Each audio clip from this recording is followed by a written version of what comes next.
తాకట్లో ఉన్న బంగారాన్ని విడిపించి ఆ రోజున మార్కెట్ ధర కట్టి మిగిలిన డబ్బును మీకు అందిస్తుంది కొమ్మూరి గోల్డ్.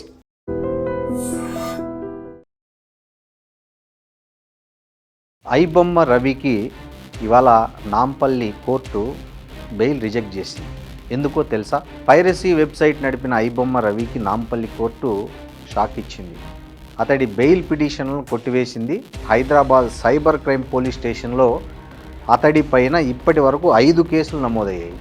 ఈ 5 కేసుల్లో తనకు బెయిల్ ఇవ్వాలని కోరుతూ రవి నాంపల్లి కోర్టును ఆశ్రయించాడు. సినిమాల పైరసీ కేసులో అరెస్ట్ అయిన ఇమంది రవి అలియాస్ ఐబొమ్మ రవికి బెయిల్ నిరాకరించింది court. Hyderabad cyber crime police స్టేషన్లో అతడిపై ఉన్న 5 కేసుల్లో ఏ ఒక్క కేసులో కూడా ఇవాళ అతనికి బెయిల్ రాలేదు.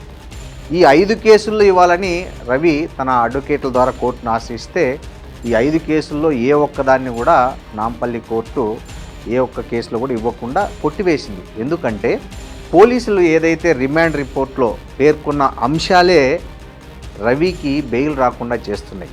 చాలామంది రవికి సంబంధించిన లాయర్లు వారంలో బయటికి తెస్తాం, 10 రోజుల్లో బయటికి తెస్తాం, అదెంత పని కాదు, ఇది చిన్న పిట్టి కేసు అని చెప్పారు. కానీ బట్ ఇక్కడ వాస్తవంగా అలా జరగడం లేదు. ఎందుకంటే కస్టడీ రిపోర్ట్ అనేది కేసులో కీలకం. ఈ పోలీస్ కస్టడీలో రవి వాంగ్మూలాన్ని పోలీసులు డిసెంబర్ 31న నాంపల్లి కోర్టుకు అందించారు. అందులో ఒక కీలకమైన అంశాలు కొన్ని పొందుపరిచారు. ఐబొమ్మ రవి 2 రకాలుగా సినిమా ప్రింట్లను కొనుగోలు చేశాడు. నార్మల్ ప్రింట్కు $100, హెచ్డి ప్రింట్కు $200 చెల్లించిన ప్రూఫ్లు, పేమెంట్ చేసినటువంటి బ్యాంకు ట్రాన్సాక్షన్స్ ప్రూఫ్స్ అన్నీ వాళ్ళు నాంపల్లి కోర్టుకి ఇవ్వడం జరిగింది. అలాగే రవికి సంబంధించిన 7 ఖాతాలను పోలీసులు గుర్తించారు. వాటిలో 13.40 అంటే 13,40,00,000 రూపాయలు నగదు ఉన్న విషయాన్ని కూడా విత్ ప్రూఫ్ పోలీసులు కోర్టుకు అందజేయడం జరిగింది. అదేవిధంగా బెట్టింగ్ యాప్ల ద్వారా వచ్చిన యాడ్ మనీ ఏదైతే ఉందో 1,78,00,000 రూపాయలను దానికి సంబంధించిన ప్రూఫ్లు కూడా పకడ్బందీగా పోలీసులు నాంపల్లి కోర్టులో సబ్మిట్ చేశారు.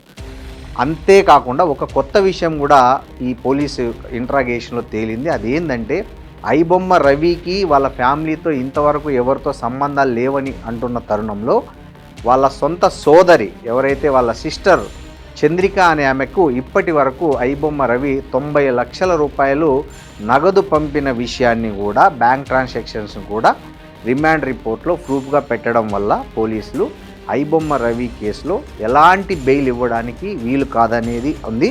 అంతకంటే కీలకంగా ఏంటంటే ఐబొమ్మ రవి ఇప్పటికే విదేశీ పౌరసత్వం కలిగి ఉన్నాడు, విదేశీ పాస్పోర్ట్లు కూడా కలిగి ఉన్నాడు. కాబట్టి అతను ఇప్పుడు బెయిల్ ఇస్తే ఆ పాస్పోర్ట్ల ఆధారం చేసుకుని పారిపోవడానికి అవకాశం ఉందని కూడా పోలీసులు గట్టిగా వాదించడం జరిగింది. దీంతో కోర్టు కూడా ఏకీభవించి ఈ ఐబొమ్మ రవి 5 కేసుల్లో ఏ ఒక్క కేసులో కూడా బెయిల్ ఇవ్వకుండా కొట్టేసింది.